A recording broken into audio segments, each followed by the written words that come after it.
Welcome to the podcast, Claim Your Excellent Life, with your host, Suzanne Kellner-Zinck, where she helps professional women learn how to be happy. Suzanne will teach you how to do this through building high self-esteem, relaxation and calm, and good, healthy relationships.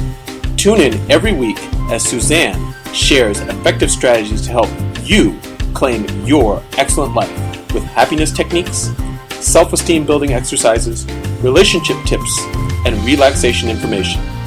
Make sure to head over to dawningvisions.com to subscribe to the newsletter to receive your keys to happiness, as well as other useful free gifts for you. In this episode of Claim Your Excellent Life, we are going to speak about Facebook. It's not as good for you as you think it may be.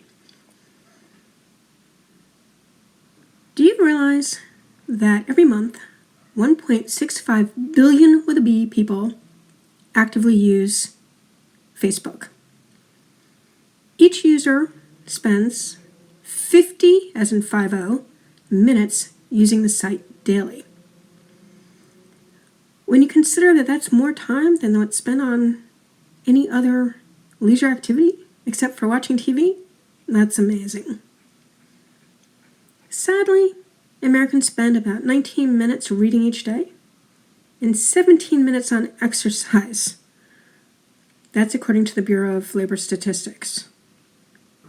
One of the problems, and I've read about this in various different places over, the last year or so, is that people will post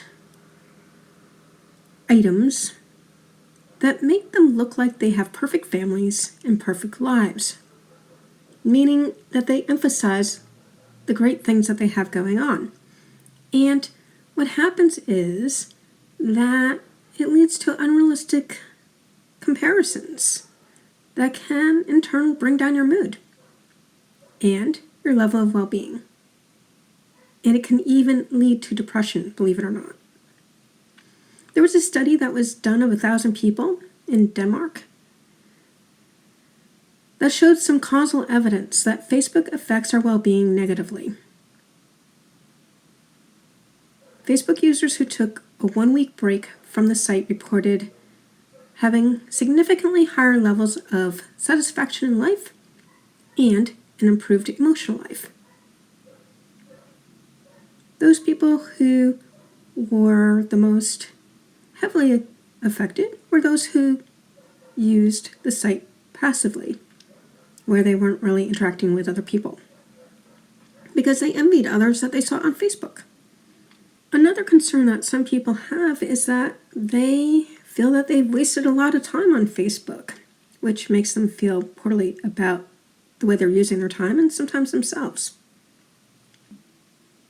Frequent posting on Facebook was also associated with increased rumination and depression.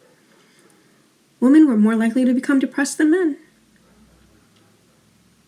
as were people with neurotic personalities.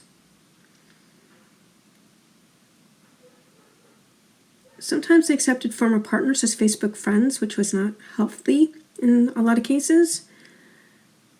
And sometimes they made frequent negative status updates, also not very healthy. The University of Houston researchers explored some of the emotional effects of Facebook, and it was quite interesting. With men, it was associated with the tendency to make social comparisons, and that was significantly associated with depressive symptoms in both men and women.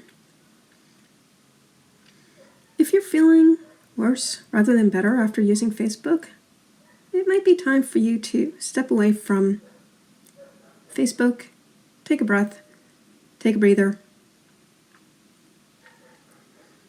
A study of 269 pregnant women with Facebook accounts had higher body image concerns than those without a Facebook account.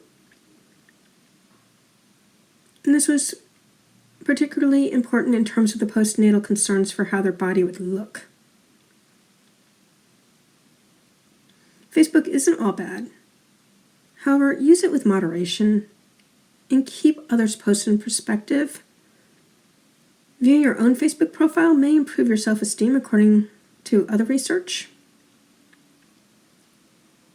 Also, during the nighttime, social media usage can create sleep problems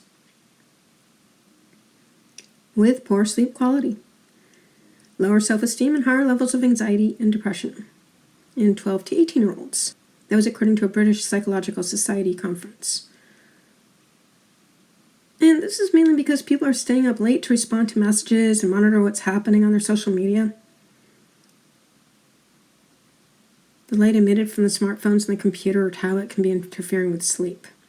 It creates problems for the melatonin, which is your natural regulator of sleep.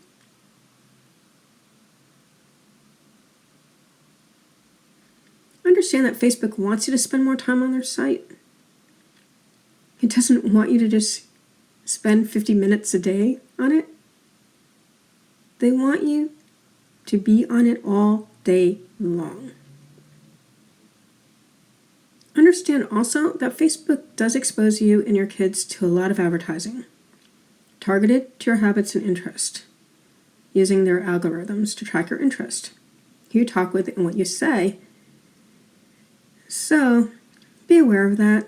Some ads may be harmless, others might be like drug ads, can have more negative effects. According to Dr. Mercola, he says that Facebook is even allowing drug companies to sponsor community pages designed to bring together people with similar medical conditions, for which the pharmaceutical companies offers a pill. They've existed in the past, but Facebook is now assisting the drug companies to design promotions targeting groups, so be aware of that. Pay attention to how the site makes you feel, and if you feel worse after browsing, consider signing off permanently.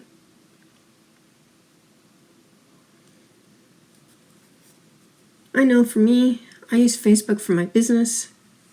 I very rarely post anything to do with my personal life. If I see something of interest or some campaign on change.com, I will post that on my Facebook page. However, it is my belief that the people who truly know me and care about me know how to reach me. We're in conversation all the time. And for those hundreds of other people who are on my Facebook friend list, I don't really know those people. I don't believe it's really to my advantage to put my world up there, so I don't. And this is something that I would like to have you think about for yourself. What is appropriate to post? What is not appropriate to post? And a lot of that has to do with the intention of your posts. If you have information that you think will be helpful to other people, by all means, post it. But there's something in this world called boundaries. Everybody in there does not need to know every single little thing that's going on with your life. It's really none of their business. So keep that in mind. Use the social media in ways that will actually assist you in your life. And otherwise, go do something more productive with your time. Well, thank you for spending your time with me until next time. If you have enjoyed Claim Your Excellent Life, we'd really appreciate it if you go over to iTunes and give it a 5-star review.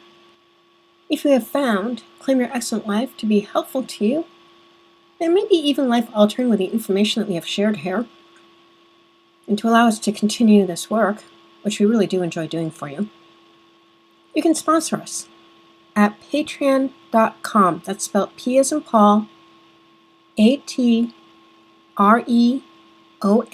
as in Nancy.com. Again, that's P as in Paul, AT as in Tom, REON as in Nancy.com, where there's a few different levels of sponsorship that you can choose from to help us to continue doing this work. We thank you for any assistance that you are able to give us.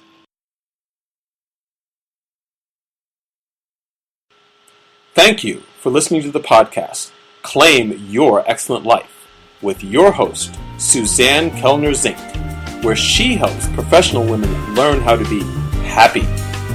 Suzanne teaches you how to do this through building high self-esteem, relaxation and calm, and good, healthy relationships. Tune in every week as Suzanne shares effective strategies to to help you claim your excellent life with happiness techniques, self-esteem building exercises, relationship tips, and relaxation information. Make sure to head over to dawningvisions.com to subscribe to the newsletter to receive your keys to happiness, as well as other useful free gifts for you.